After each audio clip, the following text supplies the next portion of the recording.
ভাই আসসালামু আলাইকুম। ওয়ালাইকুম আসসালাম। ভাই আপনি তো লিজা ম্যাডামের পিএস তাই না? জি জি।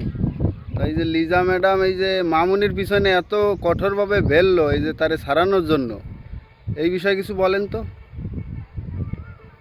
মূলত হয়েছে কি, আপনারা তো সবাই জানেন যে আমাদের প্রিন্স মামুন একটা ভাইরাল, টিকটক করে সে ভাইরাল হয়েছে এবং 3 বছর ধরে সংসার করেছে আমাদের ওই সবাই যাকে বলে মা বলে, কেউ খালা বলে, কেউ নানি বলে, আপনার লাইলা ম্যাডাম এর সঙ্গে পিচ্চি মামুন 3 বছর বিয়ে ছাড়াই সংসার করেছে। এখন আমাদের লাইলা ম্যাডামের হয়তো যে কোনো কারণে একটু কম হয়ে গেছে, এই জন্য মামুনকে মামলা দিয়ে ঢুকিয়ে দিয়েছে জেলখানায়। আর এদিকে আমাদের লাইলা ম্যাডাম আর এক টিকটকার ভাইরাল এলেক্স সবুজের সঙ্গে পিরিত শুরু করেছে গোপনে, একটা ভিডিও আমি যা দেখলাম।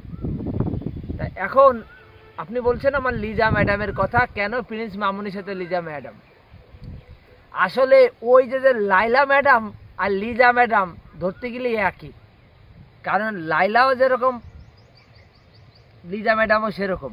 আমি আমার ম্যাডামের কথা বলছি, কারণ উনি হলো কি, উনারও আগে বিয়ে ছিল লিজা ম্যাডামের এবং উনার দুটা বাচ্চাও আছে আগের পক্ষে, কিন্তু লিজা তার স্বামীকে ত্যাগ করে দিয়েছে, কারণ সে অ্যাডভোকেট, বেশি শিক্ষিত, সে তার স্বাধীনতা চায়, সে স্বামীর কথা শোনে না, স্বামীকে ঠিকমতো রেঁধে বেঁধে খাওয়াতে পারবে না, এই জন্য স্বামী তাকে ছেড়ে দিয়েছে। এখন এই লিজা বহুদিন ধরেই আমার ম্যাডাম এই মামুনির এই টিকটক দেখতো আর ওই লাইলার দেখতো, দেখতে দেখতে উনারও আবার মামুনির প্রতি একটু প্রেম জন্মাইছে।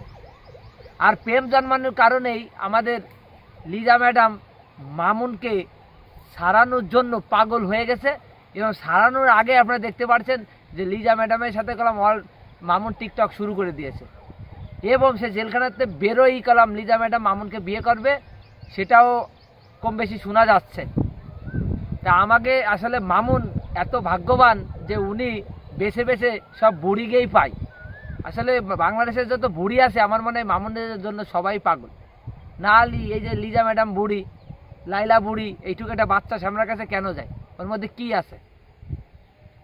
এর জন্য আমাদের লিজা ম্যাডাম মামুনকে বিয়ে করার জন্য উঠে পড়ে লেগেছে, অনেক চেষ্টা করছে যে তাকে বের করে তাকে বিয়ে করবে, তাকে নিয়ে লাইলার জায়গায় সে করবে। কিন্তু লিজা ম্যাডাম খুব চালাক অ্যাডভোকেট, তো উনি আর ওই বিনা ইসি থাকবে না, উনি সই স্বাক্ষর মানে বিয়ে সাথে কইরে একবার রেজিস্ট্রেশন করে তার সাথে সংসার করবে।